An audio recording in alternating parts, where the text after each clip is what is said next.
Hello friends, welcome to my YouTube channel. और आज हम पढ़ने जा रहे हैं सेल के बारे में। ठीक है, तो आप सभी को पता होगा सेल हमारा एक बेसिक टॉपिक होता है एनाटॉमी एंड फिजियोलॉजी के लिए। ठीक है, तो इससे पहले मैं आपको बता दूं कि जो हम अपने चैनल से जो प्रोवाइड करा रहे हैं वो फ्री नर्सिंग कोचिंग प्रोवाइड करा रहे हैं। इसके लिए कोई चार्जेस नहीं है, आप इसको सब्सक्राइब कर सकते हैं। सारी एनाटॉमी एंड फिजियोलॉजी और अच्छे अच्छे टॉपिक्स पढ़ने के लिए ये आपको मदद करेगा। सी नेट के एग्जाम्स के लिए, पैरामेडिकल्स के एग्जाम्स के लिए और जितने भी हमारे नर्सिंग ऑफिसर के लिए एग्जाम्स होते हैं उसमें आपको मदद कर सकता है। तो हमारे यहाँ पर कोई चार्जेस नहीं, फ्री ऑफ कॉस्ट टीचिंग करते हैं। तो चलिए आज हम किसके बारे में डिस्कस करते हैं, सेल के बारे में। ठीक है, तो सभी को पता होगा ये जो सेल है, सेल को हम क्या बोलते हैं, कोशिका के नाम से भी जानते हैं। और सेल को हम सबसे छोटी इकाई बोलते हैं बॉडी की, इसको हम बोलते हैं। ठीक है, ये देखिए सेल का स्ट्रक्चर। अब हम पढ़ेंगे सेल के स्ट्रक्चर के बारे में। तो सेल के स्ट्रक्चर में हम देखेंगे सेल मेम्ब्रेन पहले, इसके बाद साइटोप्लाज्म और न्यूक्लियस। इन तीनों चीजों से मिलकर क्या बनता है, हमारा सेल स्ट्रक्चर बनता है। जैसे cell membrane outer covering layer है सेल की, साइटोप्लाज्म क्या होता है उसके बारे में भी डिस्कस करेंगे, और न्यूक्लियस क्या होता है उसके बारे में भी हम डिस्कस करेंगे। ठीक है, चलिए पहले देखते हैं structure of the cell. Structure of the cell क्या होता है, cell forms the structural unit of all tissues and organs of the body. That means the cell is the smallest functional unit of the body that forms the tissues and organs. If the cell get together and made tissue, क्या बनाती है, tissue बनाती है। और अगर tissues एक साथ मिलते हैं तो क्या बनाते हैं, ऑर्गन। और अगर ऑर्गन एक साथ मिलते हैं तो क्या बना देते हैं, सिस्टम बना देते हैं दोस्तों। और अगर सिस्टम एक साथ मिलते हैं तो सिस्टम क्या बना देते हैं, बॉडी। क्या बनाते हैं, बॉडी। यही चीज हमने यहाँ पर पढ़ी है। Cell forms the structural unit of all tissues and organs of the body, then different cells perform different functions. हमारी बॉडी में बहुत टाइप की सेल्स होती हैं और उनके सबके फंक्शंस अलग अलग होते हैं। ठीक है, जैसे अगर हम बात करते हैं यहाँ पर नर्व सेल की, नर्व सेल कौन सी होती है, नर्व सेल होती है न्यूरॉन। और न्यूरॉन का काम क्या होता है, न्यूरॉन का काम होता है कंडक्शन कराना। क्या कराना, कंडक्शन, मतलब नर्व इंपल्स को आगे भेजना। ठीक है, अगर हम बात करते हैं सेल ऑफ इंटेस्टाइन, जो हमारे इंटेस्टाइन के अंदर सेल्स जो प्रेजेंट होती है उनका क्या काम होता है, एब्जॉर्प्शन कराने का काम होता है फूड को। और इसके बाद देखते हैं मसल सेल। मसल सेल किसमें हेल्प करती है, कॉन्ट्रैक्शन में। किसमें, कॉन्ट्रैक्शन में। ठीक है, तो हमारी बॉडी में जितनी भी सेल्स होती है अलग अलग, उनका सबका अपना अपना एक फंक्शन होता है। चलिए नेक्स्ट देखते हैं। इसके बाद आप सभी को पता है कि जो सेल होती है वो कितनी टाइप्स की होती हैं। एक यूकैरियोटिक होती है और दूसरी होती है प्रीकैरियोटिक। ठीक है, प्रोकैरियोटिक।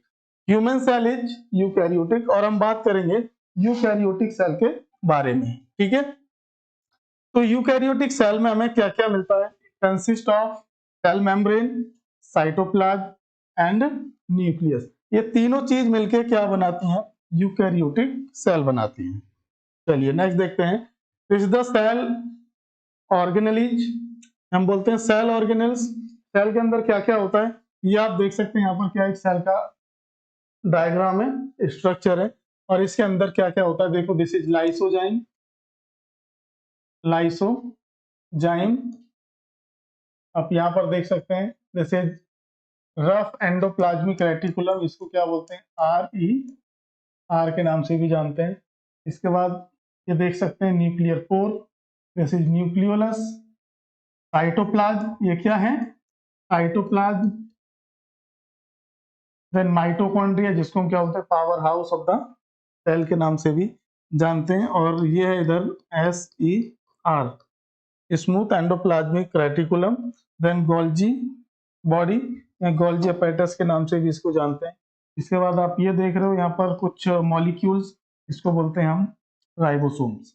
राइबोसोम्स, और जो इन सब पूरे स्ट्रक्चर को एक मेम्ब्रेन क्या करिए, बाउंड कर रही है, उस मेम्ब्रेन का नाम होता है सेल मेम्ब्रेन। ठीक है, तो अभी हमने देखा क्या, सेल का स्ट्रक्चर और सेल ऑर्गेनेल्स कौन कौन से होते हैं। लाइसोजाइम होता है, RER एक न्यूक्लियस होता है। आप ये वाला जो स्ट्रक्चर देख रहे हैं इसको क्या बोलते हैं हम? न्यूक्लियस के नाम से जानते हैं। ठीक है, इसके बाद हम डिस्कस करेंगे सेल मेम्ब्रेन के बारे में। ठीक है, तो सेल मेम्ब्रेन क्या है? अभी मैंने आपको बताया था एक सेल है, इस सेल के अंदर न्यूक्लियस और इसके अंदर बहुत सारे क्या है, कुछ ऑर्गेनेल्स हैं, और जो ऊपर वाला जो पार्ट होता है इसको क्या बोलते हैं हम? Cell membrane. सेल मेम्ब्रेन बोल सकते हैं या फिर हम इसको प्लाज्मा मेम्ब्रेन के नाम से भी जानते हैं। The cytoplasm of a cell is bound on the outer aspect by the cell membrane which is also known as, इसको हम प्लाज्मा मेम्ब्रेन के नाम से भी जानते हैं या फिर हम इसको प्लाज्मा लीमा भी बोलते हैं। क्या बोलते हैं? Plasma Lima. इसकी जो थिकनेस है वो कितनी थिकनेस होती है? ये सेल मेम्ब्रेन की थिकनेस होती है 7.5 mm। ठीक है, तो cell membrane consist of phospholipid and protein molecules. जो हमारी सेल मेम्ब्रेन है वो किस किस से मिलकर बनती है? वो बनती है फॉस्फोलिपिड से मिलकर और कुछ प्रोटीन मॉलिक्यूल से मिलकर। ठीक है, इसके बाद देखते हैं हम bilayer arrangement of phospholipid and protein molecules क्या होता है? जो एम्बेडेड एक दूसरे के साथ क्या होते हैं? एक दूसरे में घुसे हुए होते हैं, इसको बोलते हैं बाइलेयर। बाइलेयर का मतलब होता है 2 लेयर्स। ठीक है, जो ये अरेंजमेंट होता है, this type of arrangement is called fluid mosaic model. इस अरेंजमेंट को क्या बोल देते हैं? फ्लूइड मोजेक मॉडल के नाम से जानते हैं।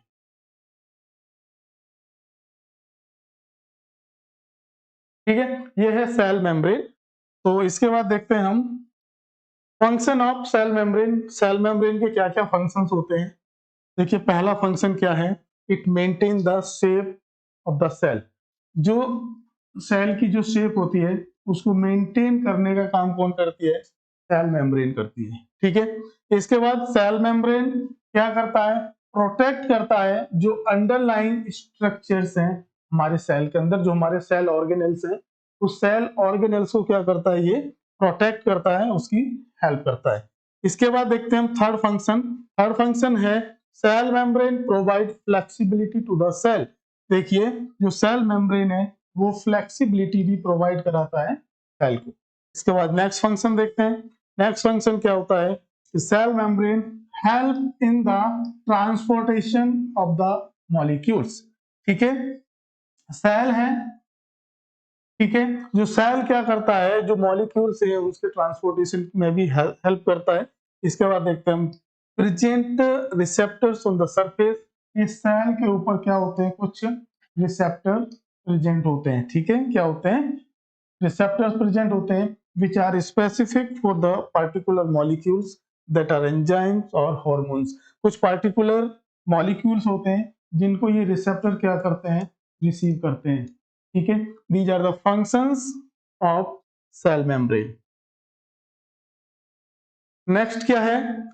नेक्स्ट, जो हमारी सेल मेम्ब्रेन है वो दो चीजों में और हमारी हेल्प करता है, एक एक्सोसाइटोसिस और एक एंडोसाइटोसिस। ठीक है, तो एक्सोसाइटोसिस एंड एंडोसाइटोसिस में भी क्या करता है? हेल्प करती है सेल मेम्ब्रेन। तो एक्सोसाइटोसिस का मतलब होता है release molecules from the cell. मतलब सेल, दिस इज सेल, अगर सेल से बाहर मॉलिक्यूल्स रिलीज हो रहे हैं तो इस कंडीशन को हम क्या बोलते हैं? इसको बोलते हैं एक्सोसाइटोसिस। ठीक है, इसके बाद देखते हैं हम एंडोसाइटोसिस। एंडोसाइटोसिस का मतलब होता है molecules move into the cell. मतलब जो मॉलिक्यूल्स हैं अगर सेल के अंदर मूव कर रहे हैं तो उसको क्या बोलते हैं हम? Endocytosis. It's also two types. जो हमारे एंडोसाइटोसिस है वो भी कितने टाइप्स के होते हैं? 2 टाइप्स। एक फैगोसाइटोसिस होता है और एक पिनोसाइटोसिस होता है। फैगोसाइटोसिस का मतलब होता है सॉलिड मटेरियल और पिनोसाइटोसिस का मतलब होता है लिक्विड मटेरियल। इसका मतलब है एंडोसाइटोसिस कितने टाइप्स का होता है? 2 टाइप्स का होता है कि जो सेल के अंदर जो मॉलिक्यूल्स जाते हैं। एक फैगोसाइटोसिस, अगर सेल एंगल्फ करती है सॉलिड मटेरियल को, दैट इज कॉल्ड फैगोसाइटोसिस। अगर लिक्विड मटेरियल को एंगल्फ करती है उसको बोलते हैं हम पिनोसाइटोसिस। ठीक है दोस्तों, इसके बाद अभी हमने बात की थी फ्लूइड मॉजिक मॉडल के बारे में। तो ये क्या होता है? सबसे पहले इसको S J Singer and G L Nicolson ने 1972 में इस मॉडल को दिया था, जिसको हम क्या बोलते हैं, फ्लूइड मोज़ेक मॉडल सॉरी। किसने दिया? S A Singer and G L Nicolson. और कब दिया था? 1972। According to this model the membrane consist of phospholipid bilayer. ठीक है, इस मॉडल के अनुसार अगर हम देखते हैं तो जो सेल मेम्ब्रेन है वो कैसे बनी है? फॉस्फोलिपिड की बाइलेयर से। मतलब जो फॉस्फोलिपिड है उसकी दो लेयर से मिलकर बनी है। It is made up of a polar head, जिसको हम क्या बोलते हैं? हाइड्रोफिलिक। क्या बोलते हैं? Hydrophilic. And a non polar tell, इसको क्या बोलते हैं हम? हाइड्रोफोबिक।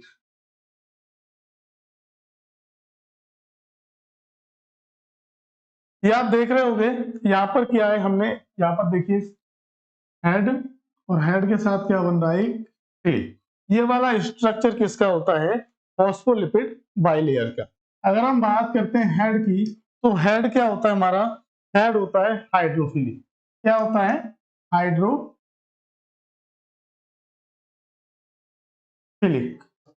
हाइड्रोफिलिक का मतलब होता है वाटर लविंग। क्या होता है ये? हाइड्रोफिलिक का मतलब है वाटर लविंग। मतलब ये पानी को अपनी तरफ खींचता है। दूसरा हमने non polar tail, this is tail, इसको बोलते हैं टेल। इसको क्या बोलते हैं? टेल। ये कैसा होता है? हाइड्रोफोबिक। मतलब ये पानी अट्रैक्ट नहीं कर सकता है, क्योंकि इसको क्या बोलते हैं हम? हाइड्रोफोबिक। मतलब फोबिक मतलब पानी से डरने वाला। ठीक है, ये जो पानी से डरता है तो ये पानी को अपनी तरफ अट्रैक्ट नहीं करता है। और जो वाटर फिलिक है, दैट इज वाटर लविंग, जो हेड होता है वो वाटर को अपनी तरफ क्या करता है? अट्रैक्ट करता है। इसके बाद next point is in aqueous solution phospholipids form a bilayer, the head directed to outwards and the tail directed inwards। ठीक है, जो हेड होते हैं वो क्या होता है? डायरेक्टेड टू आउटवर्ड्स होता है, और जो टेल्स होती है वो होता है इनवर्ड्स। ठीक है, चलो आगे देखते हैं इसको। Presence of unsaturated fatty presence of unsaturated fatty acids increases the fluidity and the flexibility of the cell membrane. यहाँ पर आप देख सकते हो, यहाँ पर कुछ इस सेल मेम्ब्रेन के पास अनसैचुरेटेड फैटी एसिड्स भी होते हैं, जो सेल की मेम्ब्रेन को क्या कर देते हैं? फ्लूइडिटी को और फ्लेक्सिबिलिटी को क्या कर देते हैं? बढ़ा देते हैं। Almost half of the total mass of the cell membrane is formed of protein molecules। ये भी देखेंगे अभी। ठीक है, इसमें क्या होते हैं? प्रोटीन मॉलिक्यूल्स होते हैं। Some protein molecules present within the cell membrane and are known as intrinsic protein। इसको हम क्या बोलते हैं? इंटीग्रल प्रोटीन बोलते हैं। जो हमारी सेल मेम्ब्रेन होती है, उस सेल मेम्ब्रेन के साथ जो प्रोटीन मॉलिक्यूल्स होते हैं उसको हम क्या बोलते हैं? Integral protein. दूसरा होता है जो पेरिफेरल प्रोटीन होता है, the proteins which are held at the outer aspect of cell membrane known as extrinsic protein. और इसको क्या बोलते हैं? एक्सट्रिंसिक को हम बोलते हैं पेरिफेरल प्रोटीन। ठीक है दोस्तों, this is fluid mosaic model. ये क्या होता है? फ्लूइड मोज़ेक मॉडल होता है। आप देख सकते हो, अभी हमने बात की थी फॉस्फोलिपिड बाइलेयर के बारे में। तो ये क्या है? फॉस्फोलिपिड्स हैं, ये हेड है इसका, और ये क्या है? टेल। This is tail. ठीक है, इसके बाद हमने अभी बात की थी, आप इसके बारे में देख रहे हैं, जिसको एक्सट्रिंसिक प्रोटीन के बारे में हम जानते हैं, और यहाँ हम इसको क्या बोलते हैं? पेरिफेरल प्रोटीन भी बोलते हैं। आप ये देख सकते हो, दिस इज चैनल प्रोटीन। इसके अंदर आप ये जो देख रहे हो, यहाँ से जो मॉलिक्यूल्स हैं वो अंदर एंटर करते हैं और आउट करते हैं। ठीक है, इसके बाद ये आप एक प्रोटीन है, ये इसको हम बोलते हैं कैरियर प्रोटीन। इन दोनों प्रोटीन को क्या बोलते हैं हम? इन दोनों प्रोटीन को बोलते हैं इंटीग्रल प्रोटीन, क्योंकि ये पूरी सेल मेम्ब्रेन को क्या कर रहे हैं? कवर करते हैं, इसलिए हम क्या बोलते हैं इसको? Integral protein. ठीक है, कुछ कोलेस्ट्रॉल के मॉलिक्यूल्स भी प्रेजेंट होते हैं और कुछ ग्लाइको प्रोटीन भी। यहाँ तक समझ आया सभी को? इसको हम क्या बोलते हैं? Fluid mosaic model. बाइलेयर मतलब आप देख सकते हो, बाइलेयर क्या है? एक लेयर ये हो गई और एक लेयर ये है, तो इसलिए हम इसको क्या बोलते हैं? bilayer. This is fluid mosaic model.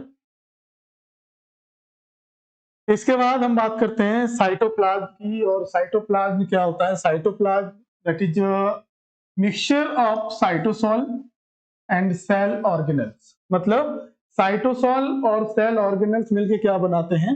Cytoplasm.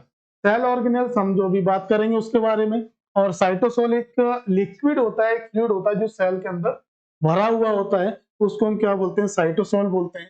Cytosol is the liquid part, it is a liquid part inside the cell. It constitute about 50% of the cell.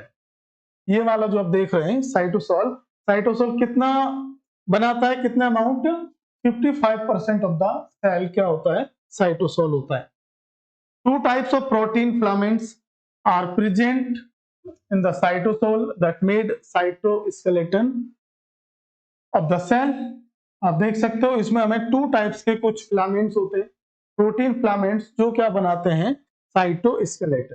Cytoskeleton का मतलब होता है जैसे हमारी बॉडी में स्केलेटल सिस्टम होता है, ऐसे सेल का भी क्या होता है? कंकाल तंत्र होता है, जिसको बनाने के लिए कौन हेल्प करता है?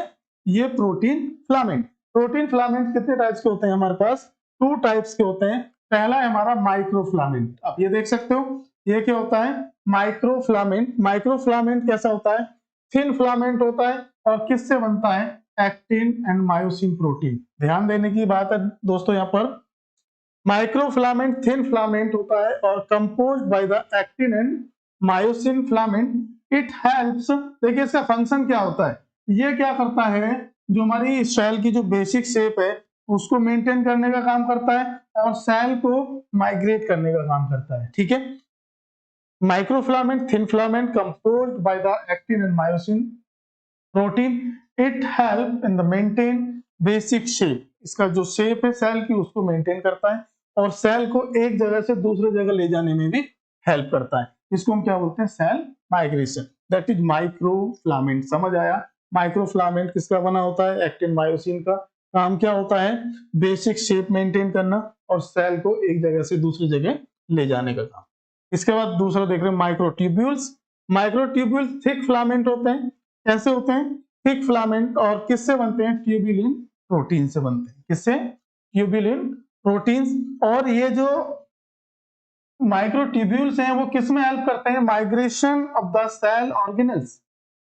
Migration of the cell organelles within the cell. ध्यान देने की जरूरत है, कंफ्यूजन नहीं होना चाहिए किसी को, क्योंकि जो माइक्रोफिलामेंट्स है वो सेल का मूवमेंट कराने में हेल्प करते हैं। जैसे सेल है, यहां से इधर जाएगी, तो इसको काम कराने के लिए कौन सा काम करता है? माइक्रोफिलामेंट। कौन काम कर रहा है? माइक्रोफिलामेंट। लेकिन सेल के ही अंदर जो हमारे ऑर्गेनेल्स हैं, इस ऑर्गेनेल्स को मूव कराने के लिए, एक जगह से दूसरी जगह मूव कराने के लिए कौन हेल्प करता है? हमारा माइक्रोट्यूब्यूल्स। सेल को माइग्रेट कराने के लिए माइक्रोफिलामेंट, सेल के अंदर ऑर्गेनेल्स को मूव कराने के लिए माइक्रोट्यूब्यूल्स। समझ आया? चलो नेक्स्ट देखते हैं। It is an aqueous substance in which cytoskeletal is dispersed while organelles and inclusion bodies are suspended. आप सभी को पता है इसका मतलब क्या है, कि जो साइटोप्लाज्म है वो क्या है? एक्वस। एक्वस का मतलब फ्लूइड। एक्वस सब्सटेंस है जिसके अंदर साइटोस्केलेटन तो डिस्पर्स रहता है। कैसा रहता है? डिस्पर्स। और जो ऑर्गेनेल्स हैं वो क्या होते हैं? सस्पेंडेड होते हैं, मतलब तैरते हुए नजर आते हैं हमें किसके अंदर? सेल के अंदर। The membrane bound bodies, the membrane bound bodies, the cytoplasm are known as cell organelles. The organelles found in a cell are endoplasmic reticulum. कौन कौन से ऑर्गेनल्स होते हैं? Endoplasmic reticulum, Golgi apparatus, पैरोक्सिसोम, mitochondria, ribosomes, centrosome and lysosome. ये क्या है हमारे सारे? ये है हमारे सेल ऑर्गेनल। ठीक है, यहां तक समझ आया सभी को?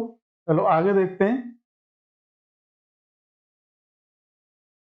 अब पढ़ेंगे हम सेल ऑर्गेनेल्स के बारे में। तो सेल ऑर्गेनेल्स में सबसे पहले हम क्या पढ़ने वाले हैं दोस्तों, एंडोप्लाज्मिक रेटिकुलम।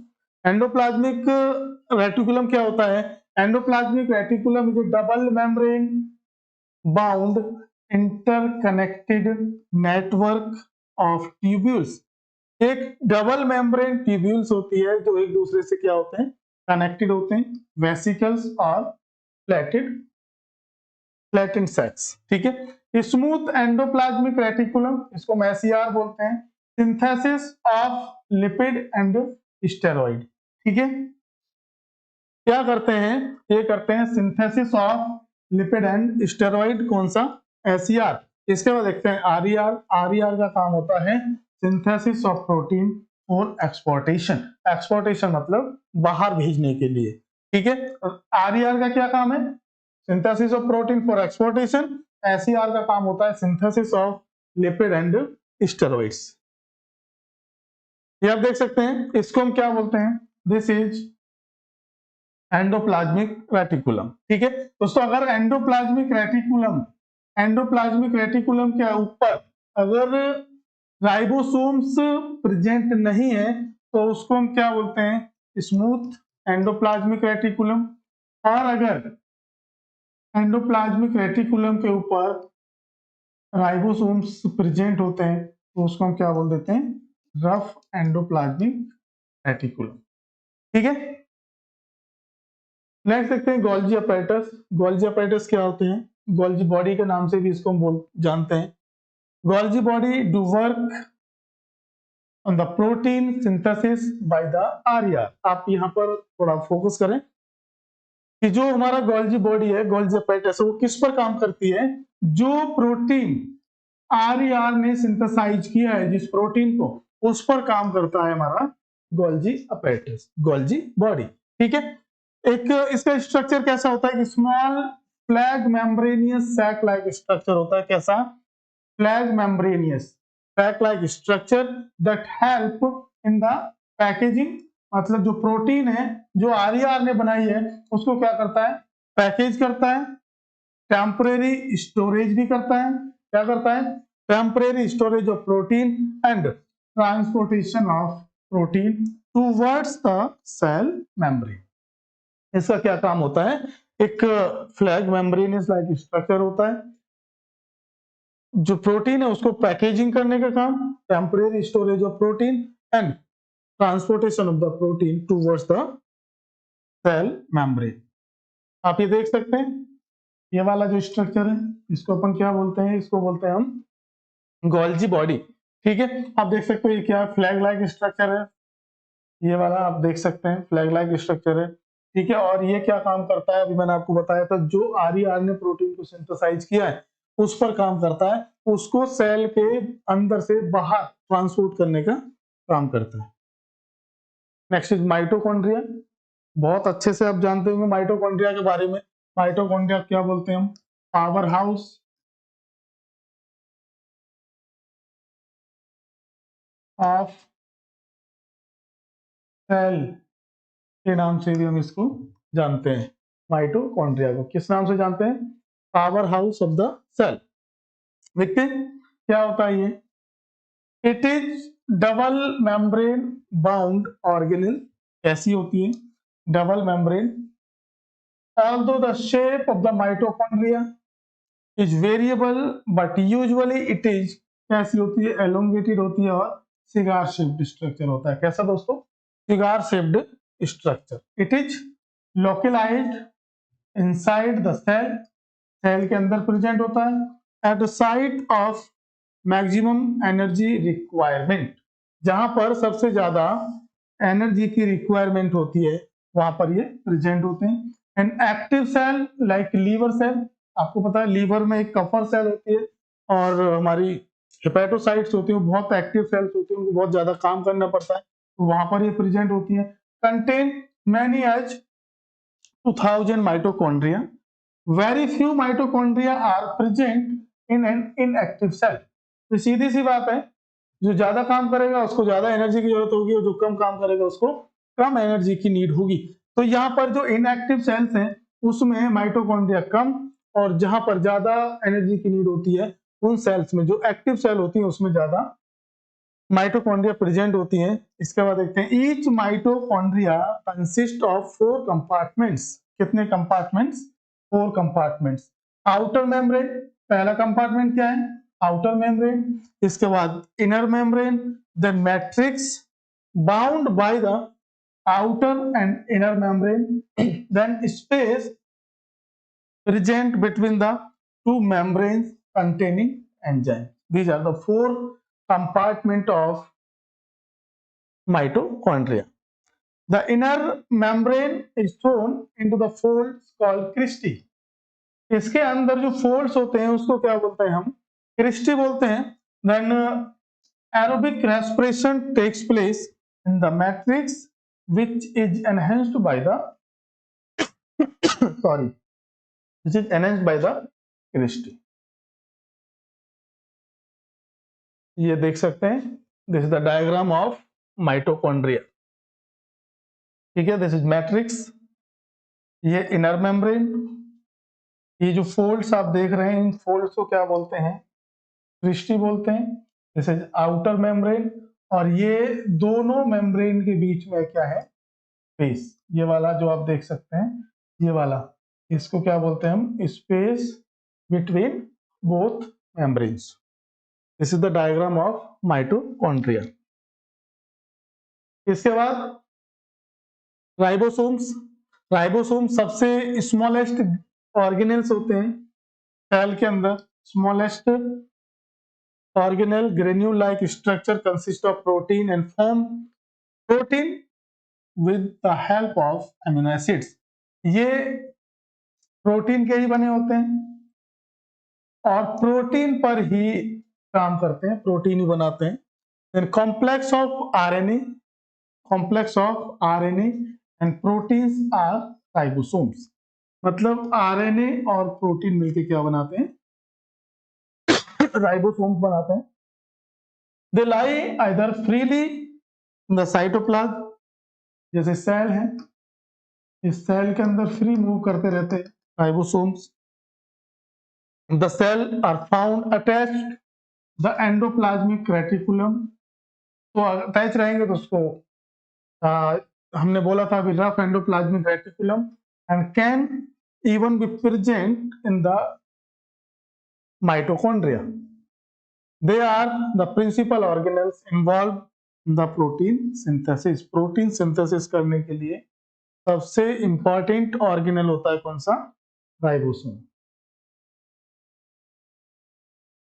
सेंट्रोसोम। सेंट्रोसोम क्या होते हैं?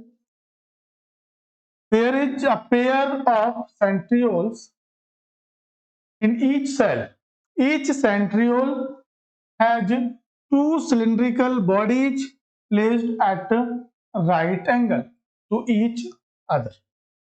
Transverse section of the centrioles show 3 tubules in the single group, and thus 9 groups of tubules. They help the synthesis of microtubules। आप सभी को पता है जो सेंट्रोसोम्स हैं, सेंट्रोसोम्स किसमें हेल्प करते हैं? Synthesis of microtubules. और माइक्रोट्यूब्यूल्स किस टाइम पर? जिस टाइम पर सेल डिवाइड होती है, जिस टाइम पर सेल डिवीजन होता है, उस टाइम पर सेंट्रोसोम क्या कर देते हैं? माइक्रोट्यूब्यूल्स फॉर्म करते हैं। इसके बाद लाइसोजाइम। नेक्स्ट पॉइंट पढ़ेंगे हम लाइसोजाइम। लाइसोजाइम क्या होता है? They are the vesicle like structure होते हैं। वेसिकल मतलब पता ही आप सभी को, ठीक है, विच कंटेन एंजाइम्स। लाइसोजाइम क्या रखते हैं? इसको हम क्या बोलते हैं? सुसाइडल बैग के नाम से भी इसको जानते हैं, ठीक है, lysosome. Which include protease, carbohydrate, lipase, hydrolytic enzymes etcetera. Lysosomal enzymes help in the destruction of bacteria.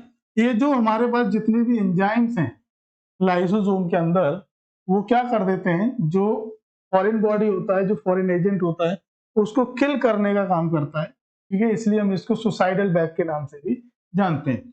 All cell contains lysosome except mature erythrocyte. हमारी बॉडी के अंदर जितनी भी सेल्स होती है सबके पास लाइसोसोम होता है, बस किसको छोड़ के, एरिथ्रोसाइट को छोड़ के।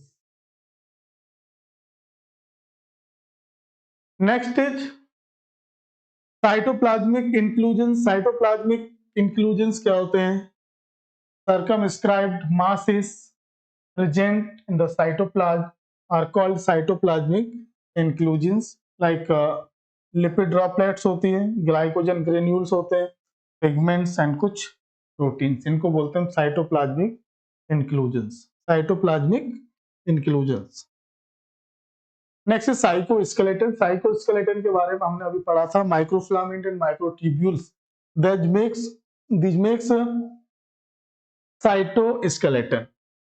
It is the skeleton formed of the fibers within the cytoplasm of a cell. ठीक है, इसी को हम क्या बोलते हैं? साइकोस्केलेटन, साइटोस्केलेटन बोलते हैं। It maintains the shape of the cell and help in the movement. देखो अभी हमने पढ़ा था पीछे, ये क्या करता है? शेप को मेंटेन करता है और मूवमेंट में हेल्प करता है। The organelles present in the cell. Two types के फिलामेंट्स प्रेजेंट होते हैं, कौन कौन से? Microfilaments and microtubules. यहां तक समझ आया सभी को? चलिए नेक्स्ट देखते हैं, nucleus. This is the last organelles, और इसको हम बोलते हैं न्यूक्लियस, जो किसके अंदर होता है? सेल के अंदर प्रेजेंट होता है। लार्जेस्ट ऑर्गेनल क्या होता है? Largest organelle of the body, generally spherical और ओवल शेप। कैसी शेप होती है? स्पेरिकल और ओवल शेप होती है। Every cell of the body contains nucleus. हमारी बॉडी के अंदर जितने भी सेल्स हैं सबके पास एक न्यूक्लियस होता है, बस आरबीसी को छोड़ के, एक्सेप्ट आरबीसी। आरबीसी के पास न्यूक्लियस नहीं होता है।